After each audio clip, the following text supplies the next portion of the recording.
este caso, perdón, de acá, estoy yendo, discúlpenme.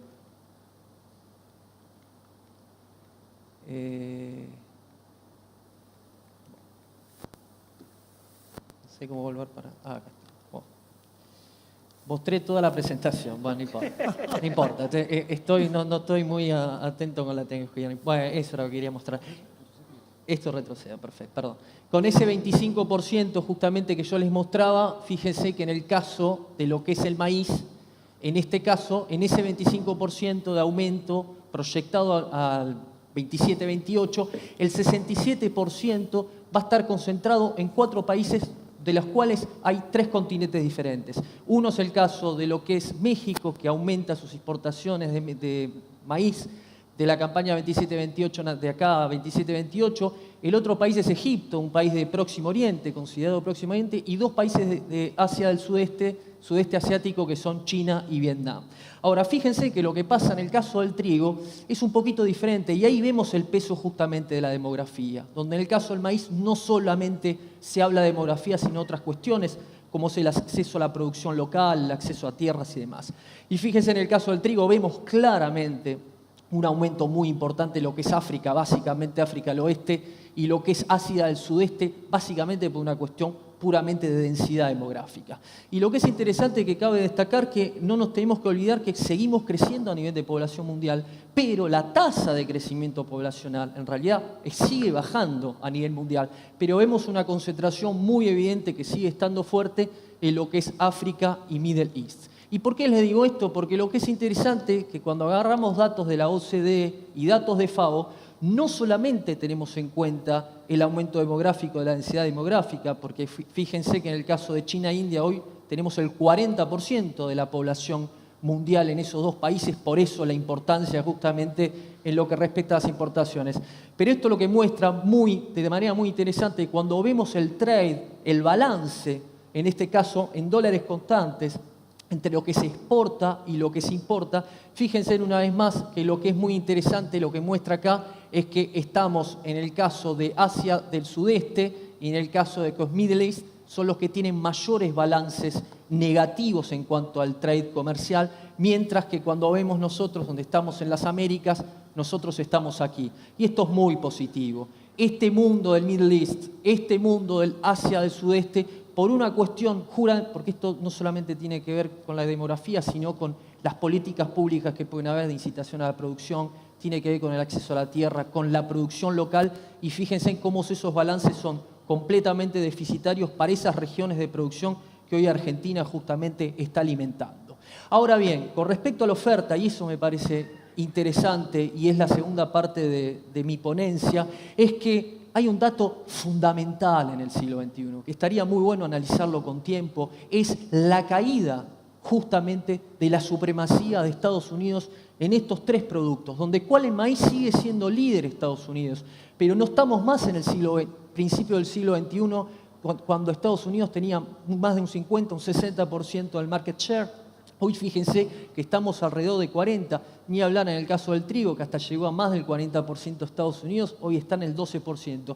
Y eso implica un cambio muy importante en el mercado físico, pero sobre todo marca una cosa, que hay otros países que están hoy ofreciendo mercadería, porque fíjense en la línea azul, como acabo de decir, ha habido un aumento del intercambio internacional y mundial muy importante, y sin embargo el market share, en este caso el origen americano, ha caído. Y lo que me parece interesante en el caso del maíz, que fíjense quiénes son los nuevos competidores. Un país como Brasil, que hasta hace muy poco tiempo era importador, sí, importando por cuestiones más que nada comerciales a Argentina, pero hoy es un exportador neto, y países que se conocen muy poco en la Argentina, como ser Ucrania, como ser Rusia. Los próximos 10 años de crecimiento de exportación y de producción en Rusia va a estar liderado por el maíz, no va a estar liderado por el trigo. Y países que se hablan poco, que hoy hablamos que Europa va a necesitar mucho maíz, sí, pero Europa también produce y exporta. Y hay 2 países en particular, que son Rumania y Hungría, donde hoy en la campaña 18-19, Rumania le está peleando el primer puesto de exportador intraeuropeo a Francia. Fíjense cómo la cosa cambió. Países justamente que también eran importadores, hoy se encuentran exportadores netos y ofrecen no solamente maíz a Europa, sino en el mundo. ¿Cuál es el dato llamativo? El dato llamativo y clave que yo lo decía para cada oferente. No tenemos tiempo para eso. El caso de Brasil me parece que hay que seguir apostándole a la biotecnología.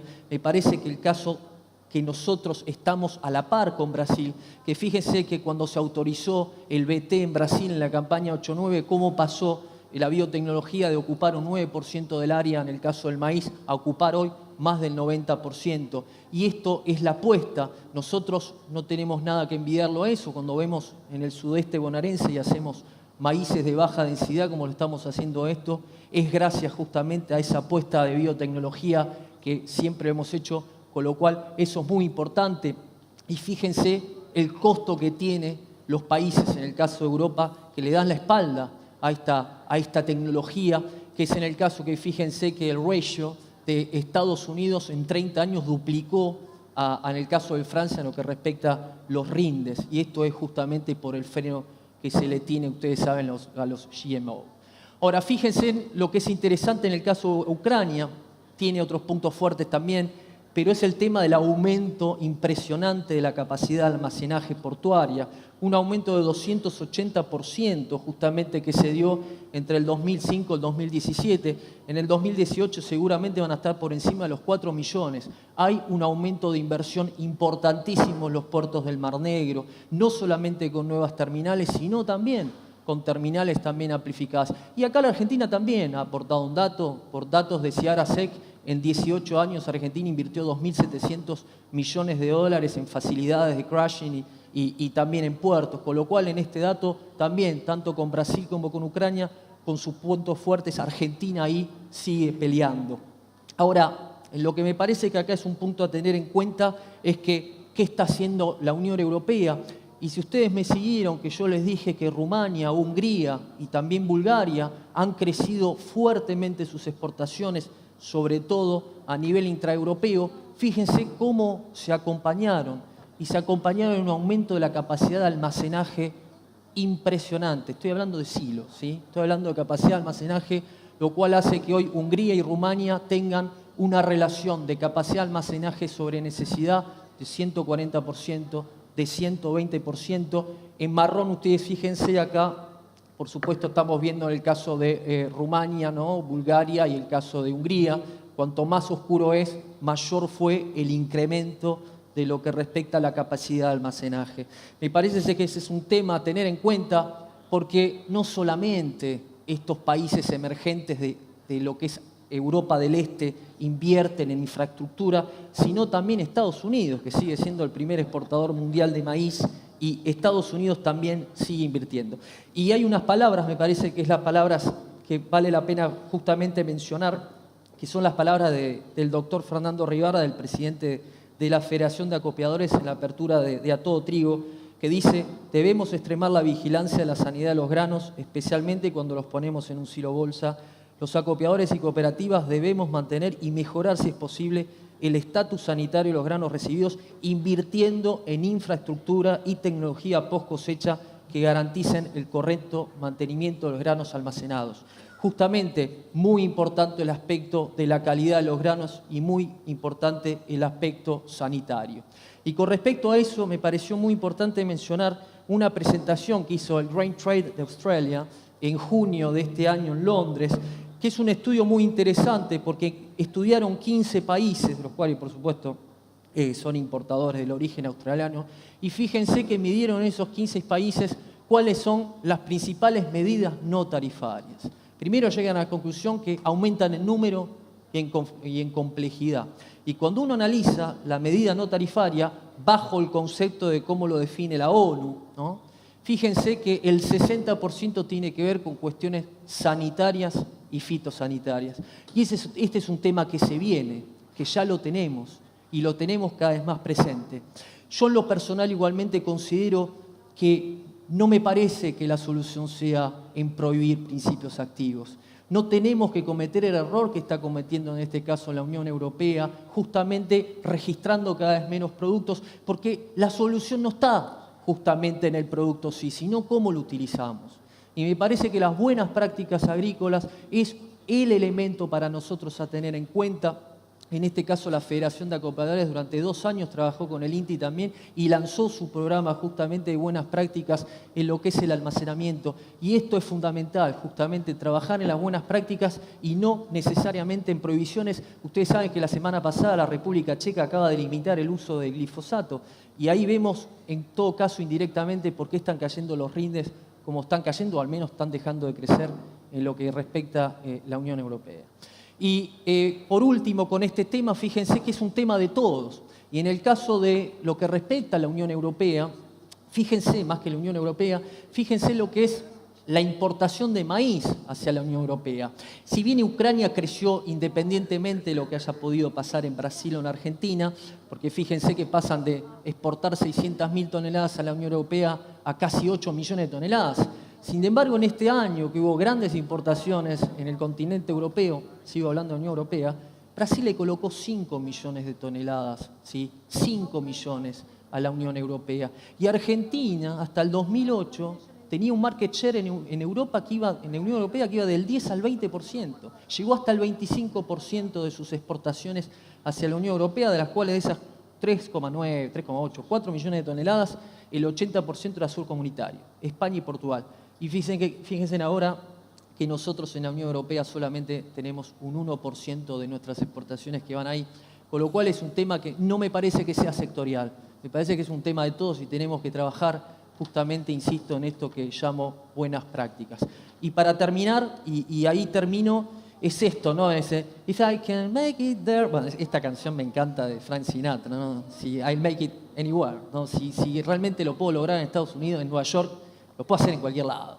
Entonces la pregunta está, ¿por qué no lo podríamos hacer acá, no? Entonces, cuando uno ve que estos programas de, tanto sea público, por en este caso justamente el Market Access Program es un programa justamente público, del USDA, no es, pero vemos también que los productores en Estados Unidos con sus propios fondos invierten. Y acá hay 2 conceptos, me parece, que son muy importantes, que siguen siendo muy fuertes en Estados Unidos, que pocos países lo tienen, que son 2, que cuando uno justamente hace una recepción de una delegación, cuando uno está hablando de que en realidad se juegan 18 millones de dólares que están en juego en esas ventas, en esa promoción, hay 2 conceptos, que se está hablando de inversión. Acá dicen, el council invirtió $1.700 y después se habla de retorno de inversión. Retorno de inversión, como cuando uno compra un tractor, una cosechadora, ¿cuál es el TRI? Uno estudia economía, ¿no? Tasa de retorno. Entonces, me parece que en ese sentido, cuando lo podríamos llegar a hacer, y lo podemos hacer porque en esta presentación tan rápida de países tan complejos, no solamente vale la pena estudiarlos hoy, porque van cambiando de manera dinámica, porque aumentan en apenas un par de años 280% la capacidad de almacenaje y hay que seguirlos.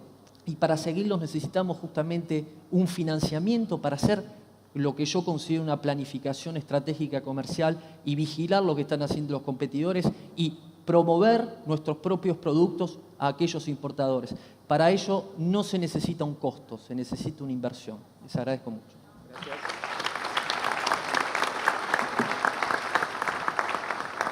Muchas gracias. Vamos a continuar ahora con Fermín Torroba, que esta semana tiene sus 15 minutos de fama. La ganadería, el negocio del eterno futuro, parece que empieza a tener por lo menos un pequeño presente. Adelante. Bueno, muchas gracias. Buenas tardes a todos. Muchas gracias, Héctor. Es como dice, 15 minutos de fama de la ganadería en el lanzamiento de campaña de la campaña de Gruesa en la Bolsa de Cereales. Primero, muchísimas gracias por la invitación. A Agustín, a Ramiro, muchísimas gracias por estar acá, es un verdadero placer. Y la parte que me toca a mí es contar cuál es la visión de la ganadería en este contexto de lanzamiento de campaña de Gruesa. ¿Qué es lo que estamos viendo?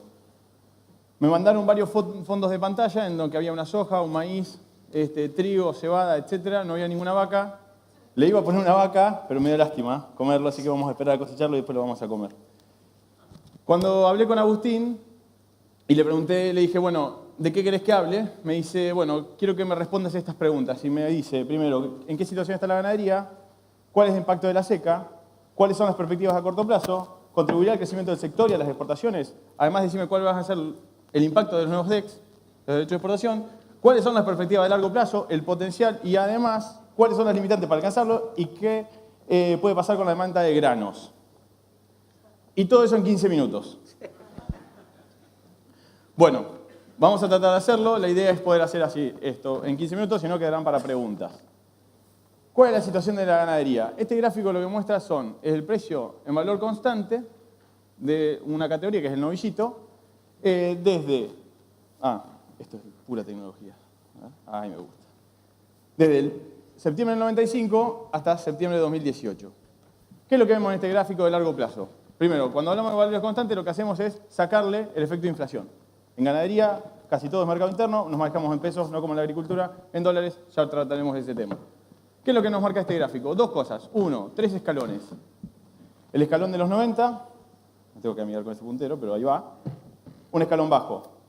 El escalón de precio de los 2000 y el escalón de precio hermoso durante lo que fue a partir de 2010 hasta ahora, 2018. Ahora, esa es la primera lectura. Dentro de los escalones seguimos estando en el tercer escalón de precios. Estamos en un momento de precio de la ganadería en términos históricos. Ahora, si miramos en el último tramo de tiempo, en los últimos 2 años, la ganadería viene perdiendo precio constantemente. Entonces, básicamente hoy el productor lo que está percibiendo es que tiene un no tan buen precio. Y si lo medimos en dólares, mucho menos todavía. Parte de la explicación de esto tiene que ver con lo que sucedió, ya vimos varios gráficos de esto, no quiero ser aburrido ni reiterativo, pero sobre lo que fue la seca desde diciembre de 2017 hasta abril de este año. Seca general en casi todas las zonas, algunas zonas más afectadas que otras, pero básicamente seca. ¿Qué es lo que nos provocó desde el lado de la ganadería? Una alta tasa de faena. ¿Cuánto? Un 11% más que el año pasado. En algunos meses, fíjense, 16% por encima, 22% por encima, bastante más por encima. Qué contradictorio, ¿no? Porque en la agricultura, cuando tenemos seca, rendimos menos. En ganadería parece que tenemos seca y faenamos más. Bueno, básicamente lo que sucede es que las dinámicas son bastante diferentes. En el sistema ganadero, primero, había que sacar animales del campo porque no teníamos pasto. Se empezaron a sacar muchas más vacas y vaquillonas. Y tuvimos que empezar a encerrar animales porque no teníamos pasto de invierno, no sabíamos si íbamos a tener pasto de invierno, entonces empezamos a encerrar más, a feedlot. Entonces, cuando analizamos un poquito más en detalle cómo está compuesta esa faena, lo que vemos es que, un detalle no menor, esta es la faena más alta desde lo que fue 2009, año de liquidación. O sea, desde 2009 hasta hoy es la faena más alta que estamos teniendo. Que si la tendencia se mantiene, vamos a subir por encima de las 3 millones de toneladas. ¿Qué explica este aumento de faena? Uno, subimos un poquito el peso medio de faena, que es como si quieren el equivalente a lo que sería el rinde en agricultura. 2% más es poquito, no es casi nada. Faenamos 5% más de novillos y novillitos, faenamos casi un 13% más de vacas y un 20% más de vaquillonas. Entonces, cuando me empiezan a preguntar sobre cómo son las perspectivas de corto plazo, mi primera respuesta, y si tengo solo 15 minutos para decírtelo, es que para mí volvemos a un ciclo ganadero. Los famosos ciclos ganaderos. ¿Qué dicen los ciclos ganaderos? Básicamente tenemos momentos de alta faena y bajos precios. Cuando esa faena, básicamente el stock no soporta esa faena alta, cae la faena, sube el precio. Y así nos movemos. Gran parte de lo que explica estos ciclos ganaderos es este gráfico de acá. Una de las partes. Que lo vamos a hacer bastante simple. Acá arriba, crecemos en el stock de vacas. Acá abajo, decrecemos. Y eso es así, ¿no? Y lo que tenemos acá, en el eje de X, es lo que llamamos tasa de extracción de hembras. ¿Cuántas hembras mandamos a faenar sobre el stock que tenemos? ¿Bien? Bueno, hoy estamos en un 18%. Ahí está. 18%. Estamos al límite. Entonces, vamos a preguntar, ¿es sostenible esta tasa de faena de hembras? No. No es sostenible. Lo que me hace pensar es que, bueno, este año tenemos una alta tasa de faena, un precio relegado. ¿Qué va a pasar el año que viene? O el otro, uno más, uno menos. Y básicamente que la faena va a caer, el precio va a subir. Pero además, pongámosle un condimento mayor. Argentina, hace unos años, viene sufriendo un proceso que se llama, básicamente, liquidación de machos. Este es el stock de novillos y novillitos que tenemos en el país. Fíjense, solíamos tener 11 millones de cabezas de novillos y novillitos. Y ahora tenemos 7. ¿Saben cuántos faenamos? 7. 7.1, 7.2. Básicamente, ¿qué? Hace 10 años teníamos un 30, un 40% más de novillos y novillitos. ¿No, Héctor? Lo miro a Héctor porque Héctor me dice así, vamos bien. Y faenábamos casi la misma cantidad de lo que faenábamos ahora, con un 30% menos de stock. Y ahora me decís, che, ¿y eso cómo se llama? Bueno, básicamente lo que estamos haciendo es que los sistemas productivos en Argentina han cambiado en estos últimos años. Cuando me dicen, che, la ganadería no cambia, es casi todo lo mismo. No, la verdad es que ha cambiado y bastante. Los sistemas productivos en Argentina, sobre todo los de invernada, han cambiado bastante. Entonces, ¿qué? Consumimos mucho más maíz. Por un montón de motivos, la duración de las invernadas se han acortado. Antes tardábamos 18 meses en engordar un animal, hoy tardamos 12 o menos. Y eso trae un montón de consecuencias. La primera es que sí, somos más eficientes, porque básicamente en términos económicos tenemos un giro de capital mucho más rápido. Entonces eso si querés aporta el margen. Pero como contraparte nos deja expuesto a que ante cualquier falla, por ejemplo una seca de estas, de un destete, tu oferta de faena, tu producción real cae. Y eso es lo que nos ha estado mostrando que lo que hablamos hace un ratito de ciclos ganaderos. Los ciclos ganaderos antes tenían una frecuencia de 8 años, hoy tienen una frecuencia de 2. Cada 2 años el precio salta, se va para arriba, por encima de la inflación. Y este gráfico es lo que muestra eso. Fíjense, este gráfico lo que muestra es, en la barra roja, perdón, en la línea roja, ahí créanme que son todos los septiembre de los últimos 13 años, 2018 al 95 son 13 años, si no me dan más las cuentas y acá adelante uno se pone más nervioso. Básicamente la línea colorada, acá lo que tiene es la inflación. Y en naranja tenemos la variación del precio del novillito. Cuando la naranja va por encima de la colorada es que el precio de la hacienda le gana a la inflación. Cuando va por abajo es que pierde. En estos últimos años esa frecuencia en cómo se van cambiando ha aumentado. Y esto tiene que ver con esto, ¿no? Cómo se dan los ciclos. Entonces hasta ahí el corto plazo. Entonces vos me decís, ¿qué espero? Y que se vuelva a repetir un ciclo ganadero. Más si me están diciendo que va a haber maíz barato. O por lo menos mucho bariz. ¿Qué esperamos en el largo plazo?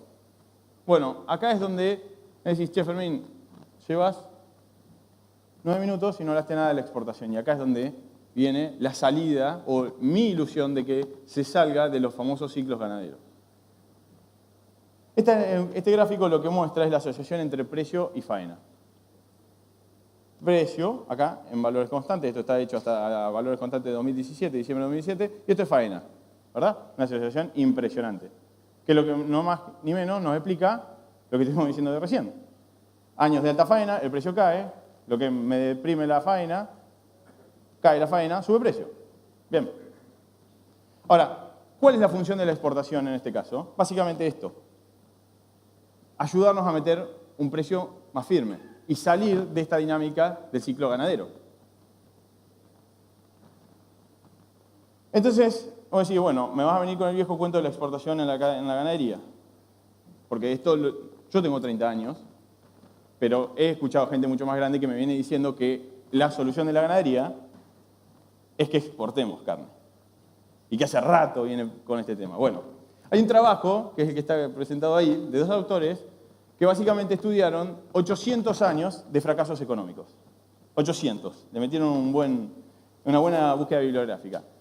Y a la conclusión que llegaron, que la mayoría de todos esos fracasos económicos se dieron, básicamente, porque las personas pensaron que esta vez iba a ser diferente. ¿Está? Pero fracasos desde bancos, gobiernos, empresas, de todo. Es largo el libro, medio denso, pero está bueno. Vamos con las exportaciones. ¿Por qué creo que esta vez puede llegar a ser diferente en términos de exportación y salir de esta dinámica del ciclo ganadero? Y creo que las perspectivas de la ganadería deberían ser diferentes a las veces pasadas. Primero, este año, ¿cómo venimos de exportaciones? Bueno, ya llevamos casi duplicado, si la proyección se cierra, lo que venimos exportando en los últimos años. En los últimos años venimos exportando aproximadamente 200.000 toneladas. Este año fácil vamos a pasar las 400.000 y ojalá lleguemos a las 500.000. Estamos metiendo 2 años en uno. Claro, ¿cómo se compone esa exportación? El 50% de nuestras exportaciones están siendo a China, un 10% a Rusia, otro tanto a Israel, Chile y la Unión Europea. ¿Qué es lo que me preocupa de este dato? Me encanta que estemos exportando un montón. Me encanta que nos abramos al mundo y creo que por ahí viene la solución. Lo que me preocupa es que qué tipo de carne estamos sacando del mundo. Estamos sacando carne de bajo valor. Fíjense, el 60% de nuestras exportaciones es carne de entre $3.000 y $4.000 la tonelada. Bajo valor. Y si Argentina quiere salir al mundo a competir en el mercado de granel, y tiene la de perder, porque Argentina tiene un producto de alta calidad. ¿Qué es lo que nos está dando hoy, para mí, la oportunidad para salir de esta dinámica? Este gráfico lo que nos muestra es la competitividad vía moneda frente a los exportadores de carne del mundo. Para que lo entendamos rápido y sencillo, mientras más abajo estamos, menos competitivos somos frente a los exportadores de carne del mundo. Mientras más arriba estamos, más competitivos somos. ¿Por qué se diferencia? Básicamente por dos cosas. Uno, derecho de exportación. Acá está Agus, la brecha de los derechos de exportación. La amarilla es lo que tendríamos sin derecho de exportación. La roja es con los 3 pesos por dólar exportado. Entonces, ahí estamos nosotros. Como cuando estamos, básicamente, estamos como cuando, más o menos, febrero, octubre de 2005. En esos niveles de competitividad estamos. Hemos ganado mucha competitividad. Y acá es donde yo veo que puede llegar a estar la gran oportunidad de salir del famoso ciclo ganadero, o por lo menos en parte, o mejorarlo, porque los exportadores, ¿qué te dicen? Lo que pasa es que yo no te puedo pagar más de un novillo. Fíjense, venimos cayendo en esto de novillo todos los años. Entonces, cada vez el novillo pesado se pone cada vez más caro. Y el novillo pesado es la principal materia prima o fuente de los costos de un exportador. Entonces, dicen, yo no te puedo pagar caro porque no soy competitivo afuera. Pero entonces, vos no me lo pagas caro, entonces el productor no recibe el estímulo de producir más caro, entonces cada vez hay menos. Y como cada vez hay menos, cada vez vale más. Entonces una rueda es un perro que se está mordiendo la cola constantemente. No salimos. Hoy está esa oportunidad. ¿Con qué? Con esta brecha. Después podremos discutir y vendrán economistas especialistas a contarnos a ver, bueno, qué va a pasar con el dólar, si le va a ganar inflación o no le va a ganar. Bueno, ese juego es otro partido. Pero ahí está la oportunidad. Lo segunda, acá es donde yo considero que hay una gran diferencia, es la famosa mesa de los argentinos, que sin duda ha cambiado. Miren, datos 2003. La mesa de los argentinos estaba compuesta por 61 kilos por habitante por año de carne vacuna, 18 de pollo, 5 de cerdo. 2012, 59, 40, 12. 2018, 59, 45, 15. ¿Cuál es la carne que se estancó y hasta que redujo? La carne vacuna. ¿Y cuál es la carne que duplicó y casi triplicó su presencia en la mesa de los argentinos? La carne de pollo y la carne de cerdo. Ahora, el total ese da 115 kilos. Ahora, antes yo entiendo que vos me decías, no, porque la carne es un bien social y tiene que estar barata. Es verdad. Vos el signo que quieras, pero era una realidad. Hoy ese valor, por lo menos lo perdió. No te digo que no esté, pero sin duda ya no tiene el peso de antes. Hoy un consumidor, básicamente si vos mirás cómo reacciona, cuando el precio de la carne vacuna está cara, va al pollo. Y el cerdo viene ganando territorio. Entonces, yo creo en estas dos cosas. Una, que ya el peso social de la carne no es tan fuerte como antes. Y eso es una de las cosas que cambia. La segunda es que mientras estas carnes sigan ganando espacio, a nosotros los de ganaderos de carne nos van a obligar a movernos. A sí o sí salir a exportar esa carne. Gracias a Dios, este año apareció China y se llevó 400, o se va a llevar 400.000 toneladas de carne. Si la metíamos eso al mercado interno en ganadería, el precio al bombo. Y lo tercero, para mí, cosas que cambian, es que hay decisión política y hay un claro ejemplo de interacción pública-privada. Claro, las interacciones público-privadas no son simples. Claro, hay intereses contrapuestos muchas veces. Pero por lo menos está. Y por lo menos uno sabemos que hay mesas de diálogo y se está trabajando. Y eso no es menor, no le sacaría mérito ni importancia a esas cosas. Esos son los 3 factores que yo considero que son claves a la hora de pensar por qué este año es diferente. Voy a acelerar porque me estoy quedando con poco tiempo. Ahora, ¿qué debemos cambiar? Y acá es donde viene la parte fea de toda esta película. Hay cosas que tienen que cambiar. Porque el modo en que hacemos la ganadería y el modo en que se comercializa la ganadería, bueno, el mundo no lo quiere así. El mundo te está pidiendo, primero, mostrame sobre todo si vamos a acceder a mercados premium. Mostrame de dónde viene ese animal, mostrame cuál es la huella de carbono de ese animal, mostrame todo lo que quiero saber como consumidor. Los consumidores premium son más exigentes en todo, en cuestiones de bienestar, en cuestiones de qué tipo de comida tuvieron, y eso es información al consumidor. Y en eso nosotros no estamos acostumbrados a vender la carne así. Nosotros estamos acostumbrados a mandarle al frigorífico, listo, se acabó la historia. Tipificación. Tener un sistema de calidad de carne que sea verificable. Que cuando vos vayas a sentarte en una mesa de negociación, diga, mira, mi carne tiene este pH, este murmurado, y mis productores saben hacer ese tipo de carne. ¿Vos qué tipo de carne querés? Bueno, mis productores saben cómo hacerlo. Sanidad, ni hablar. Tus principales competidores hoy en el mundo son libres de brucelosis, de tuberculosis. Nosotros no. Todo un trabajo. Cuarto punto, marketing. Marketing. Salir a vender el producto. Miren, hace poquito tuve la suerte de estar en Australia en un viaje en el que fuimos a entender cómo funciona la cadena de la carne australiana. Por cada animal que se vende en Australia, el productor paga $5 a un instituto que se llama el MLA. No importa. Lo que sí importa es que ese instituto junta mucha plata y de todo ese presupuesto, el 66% de la plata va a marketing. Y a mí el concepto que me vuela la cabeza ahí es que los productores, que es el primer eslabón de la cadena, se está seguro de que está invirtiendo un montón de plata en cómo que esa carne se venda en los mejores mercados del mundo. ¿Está? Y por último, productividad. No voy a hacer ningún original al decir que Argentina tiene que elevar su peso medio de faena y que se tiene que aumentar la tasa de destete. La verdad que no voy a hacer nada original en ese caso. Todos esos temas, gracias a Dios, hoy están en la agenda. Pero son lentos, es lento el cambio. Y para dimensionar rápido, y para que lo vean bien gráfico, nosotros hicimos un ejercicio, esto con el área de ganadería, hace un ratito decíamos, acá somos la mesa de los soy ex Acrea. Hicimos un ejercicio de decir, che, ¿qué pasaría? ¿Qué necesita Argentina para pasar de 227 kilos, que es hoy el peso medio, que es el equivalente al rinde, si quieren, en Argentina, a lo que faena Uruguay de peso medio, que es 245 kilos por animal? Si esta es la composición, miren, pesos. Nosotros más o menos faenamos 2,5 millones de novillos, 480 kilos. 2,5 millones de novillitos, 360. Y un palo y medio más o menos de lo que se llama categoría de ternero, son 300 kilos. Básicamente para aumentar el peso medio de faena, nosotros deberíamos llevar todos los sistemas a 480 kilos. O sea, imagínense, estos son 4 millones de animales, cambiando de sistema de producción. Nosotros cuando miramos este gráfico decimos, claro, no es tan fácil. Porque muchas veces, pero ¿cuánto cuesta? 30 kilos más, le ponemos todo un poquito al productor y ya está. Claro, no, porque todas las categorías tienen que aumentar, no es tan simple. Lo siguiente, esto es fantástico. Esto es la Torre Aurora, Costanera de Shanghái, no conozco, pero vi la foto, me la mandaron. Esto es la Cial. Esto también es un tren ahí en China. Claro, China, ¿qué es lo que tiene? Claro, es el consumidor del futuro. Pero China no sabe la carne argentina. Europa sí, pero China no.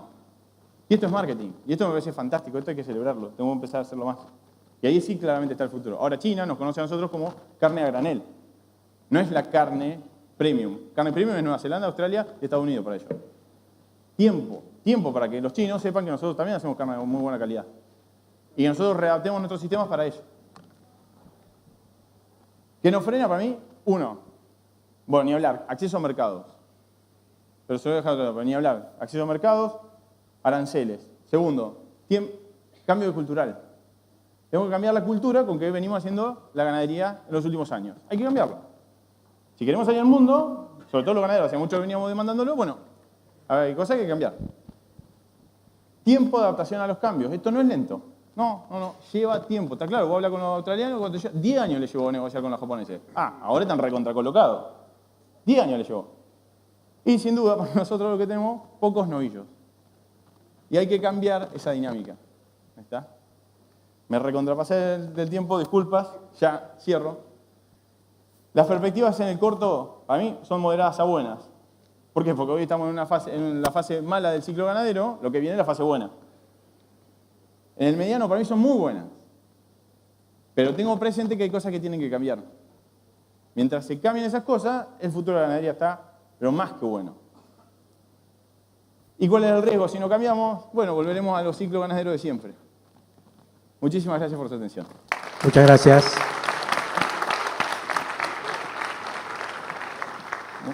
Bueno, Perdón. vamos a continuar con este panel. Cuando Ramiro Costa me pidió que moderara este panel, conocía a prácticamente todos los actores, pero no lo conocía a Carlos Borla. Pero ¿quién es Carlos Borla? Bueno, mira, es el presidente de Tomás Hermanos. Tomás Hermanos, sí, el año pasado fui a dar una charla a Rufino porque inauguraba una sucursal. Parece que están creciendo, qué interesante. Mandame información. Bueno, me mandó un paper que se acababa de presentar en la Universidad Austral, con un estudio de caso, porque esta empresa es un estudio de caso. Y les voy a dar un solo datito que me gustaría que lo comente mejor él. Es decir, hoy esta empresa factura 250 millones de dólares. Yo no lo sabía. Pero lo más interesante, y por eso prefiero que no haga una presentación Carlos Borla, prefiero que charle conmigo y con nosotros, porque hay dos historias, la historia de la empresa y la historia personal de Carlos. Hombre de perfil bajo, yo me crucé 1000 veces con él, pero no nos conocíamos, nunca habías tenido protagonismo y demás. Y mientras tanto estuviste haciendo esto. ¿Qué hiciste? Bueno, buenas tardes. Gracias a la Bolsa de Cereales, Raúl, por estar acá y a todos los muchachos que organizaron este evento. Bueno, gracias por las palabras, Héctor, es verdad. Yo te conocía, él a mí no, pero yo a él sí, obviamente, ¿no? Yo tengo 58 años, tengo 31 años de Tomás Hermanos. Fui a los 27 años porque mi amigo Raúl Tomás me invita, trabajaba para él y bueno, me dice, mira, hay una empresa en Casares que tiene mi nombre, yo estoy en otras actividades, quiero que vayas. Había habido una generación entre los padres y él, que él se dedicó a su actividad profesional en distintos lugares del mundo y acá en Argentina, pero no al negocio de la originación. Así que bueno, nada, me dijo anda por 6 meses, 1 año y después la manejás desde Buenos Aires. Yo nací en Pigüé, no soy de Buenos Aires, pero en la secundaria la hice acá y parte y toda la universidad. Así que ahí fui por 6 meses y hace 31 años que estoy. Y a los 27 años tuve que enfrentarme con una empresa que tiene muchos años de antigüedad. Los orígenes era Llorente, después fue Llorente Tomás y ahora hace muchos años que es Tomás Hermanos. Me dio la oportunidad, generamos la oportunidad de tener una tenencia accionaria del 40% de las acciones cuando yo fui y tuvimos que trabajar sobre esa masa del 60% con un aporte de capital y a mí se abre la posibilidad de sumarme como accionista. Bueno, ahí vinieron los años 90, ya ahí me casé, me fui, 3 hijos fueron naciendo y bueno, los 90 fueron años duros porque teníamos precios bajos y teníamos tasas altas y también a vez en cuando teníamos alguna buena inundación.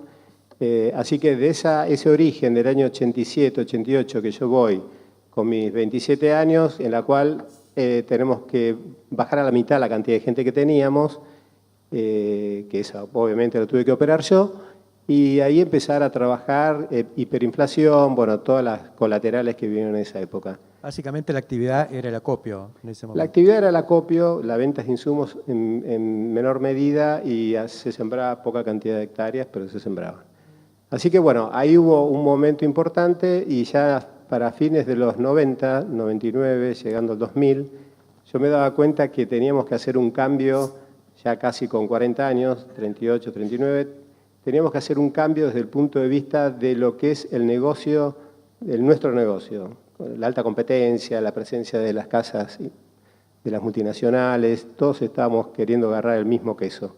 Así que a partir de un trabajo de mucho pensarlo y analizarlo, decidimos como hacer otra vez otra reestructuración, la de los 27 años, en el 87, 88, y la de los 38, 39, 40 años, en el año prácticamente año 2000, antes de la salida de la convertibilidad. ¿Qué hicimos? Y nada, empezamos a proyectar la empresa como lo hacemos todos los años, a 5 o 10 años, con números y a 1 año obviamente por presupuesto, con Y ahí empiezan a aparecer todas las cosas que necesitamos. Y las cosas que necesitamos son 3 cosas: trabajar mucho, tener muy buena gente, y tener nuestros activos totalmente saneados, y tener algo que para nosotros siempre fue muy importante, que fue un sólido capital de trabajo propio, para poder operar a los volúmenes que fuimos construyendo año a año. Esto es en líneas generales. Pero hasta ese momento vos seguías siendo gerente general y tenías una parte minoritaria de las acciones de la compañía. Exacto, eso fue hasta el último cambio, el de fines del 2000. Yo ahí propongo una compra de acciones en la cual paso a tener el 56%, la familia Tomás un 36% y 2 gerentes que son mis manos derechas que tienen una participación del 4% cada uno. ¿Y la calidad del negocio había variado y siguen incrementando otros servicios o fundamentalmente seguía siendo el acopio como actividad central?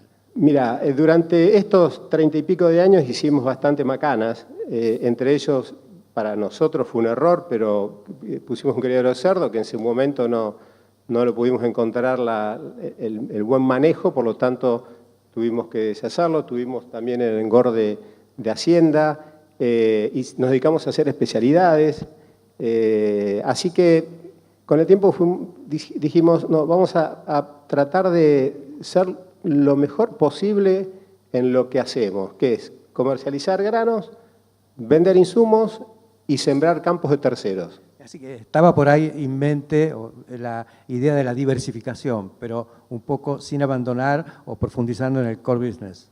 Exactamente, o sea, muchas veces se presentan las oportunidades de decir, bueno, ¿por qué no me diversifico? ¿Por qué no pongo una planta de alimento balanceado? ¿Por qué no hacemos engorde? ¿Por qué no? Bueno, siempre, y yo siempre digo que, o sea, el foco que le pusimos, no lo digo yo, sino el equipo, lo que dijimos y definimos fue, mientras que tengamos capacidad de crecer y ocupar más share en los lugares que estamos con nuestros activos y nuestra presencia comercial, sigamos trabajando con ese foco. O sea, y si se va abriendo otras zonas, de hecho nosotros estamos con sede en Carlos Casares, pero trabajamos sobre toda la zona noroeste de la provincia de Buenos Aires. Y un poquito afuera también de la provincia de Buenos Aires, pero básicamente la agricultura la hacemos en la misma zona donde están nuestros activos o nuestra operatoria comercial, y lo que dijimos es, seamos lo mejor posible si vayamos a una escala tal que nos permita tener a los mejores recursos humanos o los mejores niveles de gente en todo sentido. Cuidémoslos, capacitémoslos, hablemos con ellos. ¿Por dónde aparecían las amenazas para este desarrollo? Es decir, en los acopios de las compañías internacionales, los grandes traders metiéndose en la zona de producción, que muchos otros acopios lo veían como realmente un cuco que se nos venía encima. ¿Cómo lo percibieron ustedes y cómo pudieron desenvolverse? Generalmente ese tipo de competencia es la más racional, o sea, es un competidor que mira los números y generalmente no va a ir a una zona a querer destruir a nadie porque no le van a dar el presupuesto o va a ser difícil. Tal vez, o sea, acá el foco de nuestro negocio claramente y de muchísimos más es el productor, es aquel que siembra y aquel que tiene la decisión de la primera venta. O sea, nosotros tenemos que convertirnos en una empresa tan interesante desde el punto de vista comercial, logístico, patrimonial, humano, relacionamiento, para que nos elijan a nosotros, pero tenemos no solamente a las multinacionales, sino también tenemos a los colegas, tenemos a los corredores, tenemos a los compradores finales que también operan en origen. Por lo tanto, tenemos que mostrar algo o relacionarnos de tal manera que nos elijan a nosotros. Este es un día a día, ¿no? Y corriente arriba, digamos, en todo lo que es la provisión de insumos, también hay 2 percepciones. Una, tenemos a estos monstruos que nos quieren comer crudos, y otro, quizá podemos encontrar un espacio para ser catalizadores entre ellos, entre la tecnología, digamos, y el productor. Sí, ahí hubo, bueno, esto es de público conocimiento, un nivel de concentración en las compañías que asusta. Y nosotros, en definitiva, somos una góndola que tenemos que tener nuestro atractivo en la cual ellos traer sus productos y nosotros venderlos. O sea, hay que jugar y bailar de la mano, separados y juntos a la vez, como para mantener un sano equilibrio. También acá trabajamos en algo que lo empezamos hace un par de años, y este año, ahora el 18 y 19 de octubre, tenemos un evento que se llama el CTT, Campo Tecnológico Tomás. Ese evento, la idea es un campo que está cerca de Carlos Casares, que son 20, 30 hectáreas, en la cual lo que hacemos es llevar adelante las tecnologías que están presentes, que están en el mercado. Y la idea es difundirlo a todos los técnicos todos los técnicos que están alrededor, productores, contratistas, toda la comunidad productora, y además apuntarle a los colegios secundarios, para que chicos de cuarto y quinto año puedan pasar por ese lugar y que tengamos, o sea, nuestros ingenieros y algunos que nos ayudan en ese proyecto, le explican e interactúan con los jóvenes como para estar poniendo semillitas para que visualicen la empresa y que además vean como una salida laboral y el día de mañana pasantías y todo el resto. Ahora el 18 y 19 tenemos el jueves 18 el CTT Jóvenes, van a venir 700, 800 chicos, y después el viernes vamos a hacer el de los mayores. Eso suena a algo de responsabilidad social empresaria. Pero quiero ir un poquito más allá. Ya dijimos, bueno, por un lado estás en el inicio de la cadena, digamos, con todo el flujo de insumos tecnológicos. Y por otro lado, con la salida a través de los exportadores o los consumos y demás. Pero falta una pata, que es la pata financiera. Todo este proceso requiere realmente mucho capital de trabajo. Mencionaste algo de que era fundamental para la empresa la solidez. ¿Cómo operan en materia financiera, crédito? ¿Cómo los ven los bancos? Mira, yo siempre digo que a las empresas las tenemos que cuidar. Y lo tenemos que cuidar todos. La tienen que cuidar los accionistas, el directorio y todo el equipo de trabajo de la empresa. Nosotros somos más de 200 personas.